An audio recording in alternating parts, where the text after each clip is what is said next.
Fala pessoal, bom dia, boa tarde, boa noite aí, né? Não sei quando você vai estar vendo esse vídeo aí. Mas eu tô fazendo esse vídeo aqui para dar para vocês alguns updates aí, né? Relacionados à rastreabilidade, tá? Principalmente relacionado a isso aqui, ou seja, uma carta, né? Que as entidades enviaram para a Anvisa aí. Né, quando eu digo entidades, eu estou falando praticamente todas as entidades aqui do setor farmacêutico, pedindo aí o adiamento das discussões do SNCM, né? Ou seja, das discussões da rastreabilidade.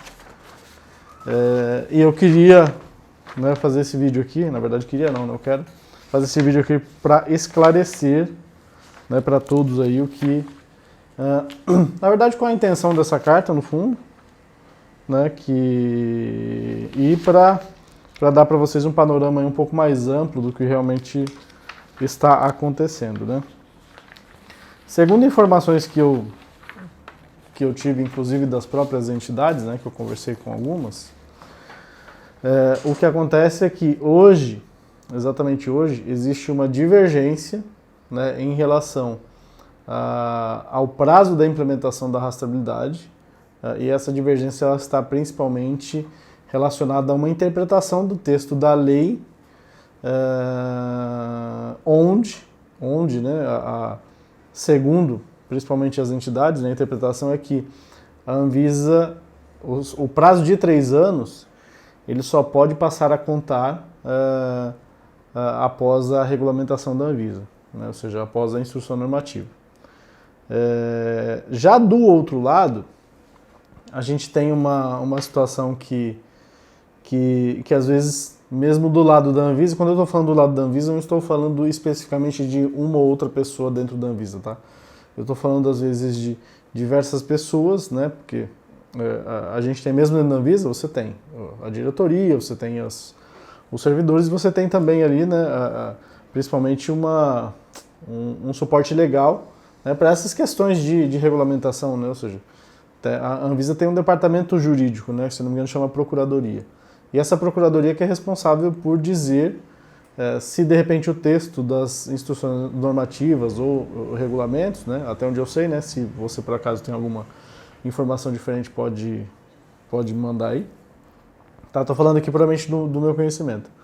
Que é responsável por verificar se de fato, o que a diretoria colegiada regulamenta está dentro do que manda a lei, para que, né, não seja a Anvisa não faça aí um regulamento que, de repente, isso em qualquer assunto, tá? Não só com relação à rastreabilidade, que de repente vá contra a lei, né? Ou seja, a lei diz uma coisa, né? A Anvisa tem que fazer de uma forma e, de repente, a diretoria e o pessoal técnico faz de uma outra forma e acaba aí não cumprindo o que diz o texto legal, né, da legislação. Então, aparentemente, existe uma divergência entre essas interpretações. Existem pessoas, né, dentro da Anvisa que entendem que os 3 anos eles contam lá desde abril de 2019. Né? E existem pessoas também ainda dentro da Anvisa que entendem que o prazo da lei passa a contar a partir da instrução normativa. Né? E assim como o setor, né? O setor também entende que o prazo da lei ele passa a contar a partir da instrução normativa. E eu também, né, dando aqui a minha opinião pessoal, eu também entendo que passa a contar depois da instrução normativa. Por quê? Por um simples fato. Se o escopo, né, dos medicamentos que devem ser serializados já tivesse sido colocado, eu acho que nós não teríamos essa interpretação. Né?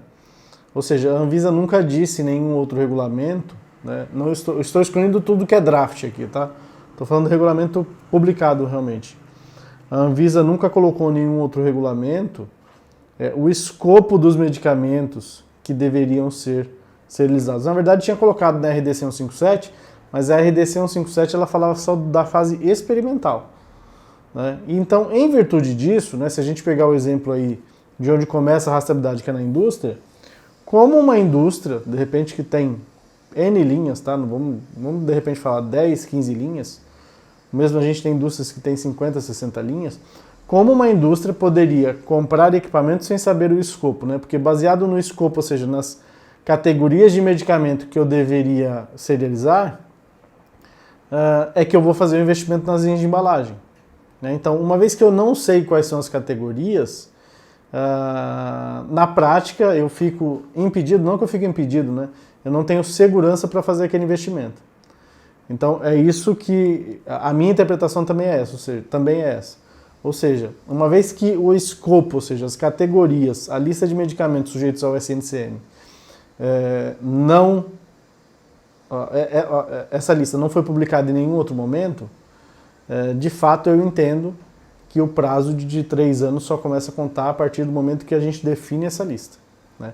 Se por acaso nessa instrução normativa que está para sair agora ainda não tivesse o escopo, eu entenderia ainda que todo o regulamento ainda não estaria completamente publicado para que a gente tivesse, né, o início ali do cronômetro, da contagem dos 3 anos aí que a gente precisa, que a gente tem previsto em lei para fazer a implementação.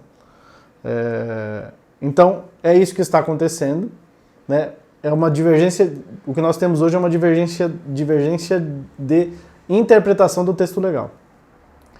O que precisa ser feito agora, o que provavelmente vai ser feito, o que talvez venha a ser feito agora? As entidades estão procurando alternativas para provocar essa discussão com a Anvisa. Né? Uma vez que a Anvisa tem que regulamentar, imagine o seguinte, uma vez que a Anvisa tem que regulamentar e a Anvisa não tem ainda dentro, né, da estrutura ali esse assunto definido, ou seja, existem pessoas que entendem que os 3 anos já começaram a contar, existem pessoas que entendem que os 3 anos ainda devem começar a contar, existe uma grande chance de a gente ter um erro nessa regulamentação e essa discussão continuar.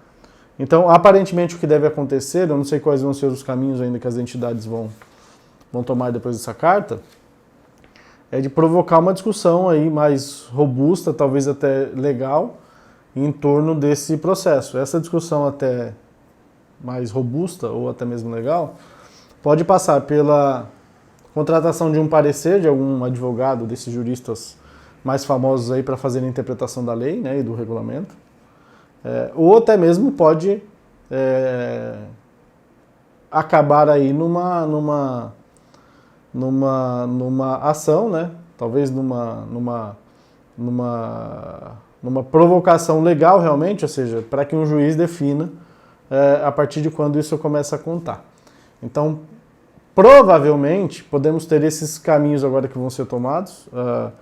A gente ainda não, como eu falei para vocês agora há pouco, ainda não sabemos exatamente quais vão ser os caminhos, mas pode ser que a gente passe aí a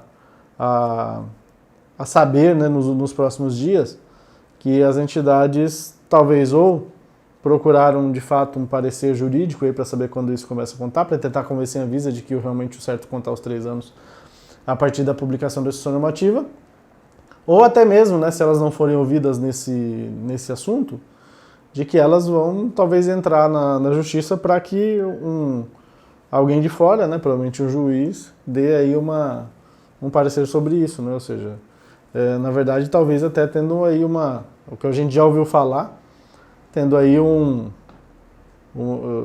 talvez elas entrem com uma liminar para tentar parar a discussão até que isso seja definido, né. Na carta, né, e essa carta é pública, o Sinusfarm inclusive mandou para todos os associados, eles falam aqui que realmente as questões estão relacionadas ao Covid, né, e existem até algumas empresas que estão com dificuldades operacionais por conta disso, né, para fabricar medicamentos, mas eu acho também que esse é só um dos argumentos para tentar motivar a discussão, né, porque o fato da gente ter uma discussão técnica em função da implementação da serialização não quer dizer que você vai impactar diretamente agora empresas que estão fabricando medicamentos, né, que são necessários na pandemia. Não sabemos também a abrangência dessas empresas que fabricam esses medicamentos, até onde eu sei são poucas, né, mas eu acredito, né, na minha opinião, que a discussão deveria continuar. A gente precisa sim resolver essa questão do prazo, ou seja, de quando começa a contar esse prazo, que isso precisa ser esclarecido em algum momento. Como eu falei para vocês, eu acredito que passa a contar uma vez que eles definem a lista de medicamentos sujeitos ao SNCM, para então a gente continuar na implementação, né? Algumas coisas da instrução normativa da minuta eu acho que ainda precisam ser melhor discutidas, e eu acho que a gente deveria aproveitar esse tempo para isso, né? Para discutir esses pontos que faltam, para que a gente aí no fundo tenha uma implementação correta e adequada, né, durante 3 anos, que é a expectativa de todo mundo. Tecnicamente também tem uma coisa muito importante, não adianta a Anvisa manter o prazo de abril do ano que vem, né, ou seja, abril de 2022, sendo que realmente é impossível de fazer esse investimento, essa implementação toda até abril de 2022. Né, existem muitas empresas ainda que estão começando o processo, outras que já começaram, mas ainda tem uma série de questões relacionadas principalmente à logística que precisam ser resolvidas. E, naturalmente, né, não dá para fazer a implementação agora até abril de 2022. E a gente tem realmente que ter os 3 anos que são os 3 anos que foram definidos na legislação. Então, essa é a informação que eu queria passar para vocês hoje. Né, dar esse panorama para vocês de como essas coisas realmente acontecem, né? Quando a gente não pode interpretar esse tipo de carta aqui como uma ação isolada de que as entidades não querem fazer, e elas colocam isso muito claro aqui logo no início, né? De que realmente eles estão empenhados, né, em fazer a implementação, mas dentro de um tempo adequado aí para que o setor consiga fazer o melhor trabalho possível, né? É um investimento muito alto e que a gente tem que cuidar para que ele seja bem aproveitado. Acho que era isso, né? Não tenho certeza que era só isso.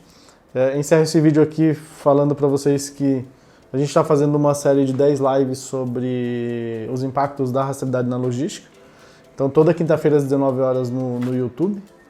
Então, se você puder, acompanhe. Se você tiver alguma dúvida, mande um e-mail, uma mensagem, entre em contato, que a gente tem prazer em responder.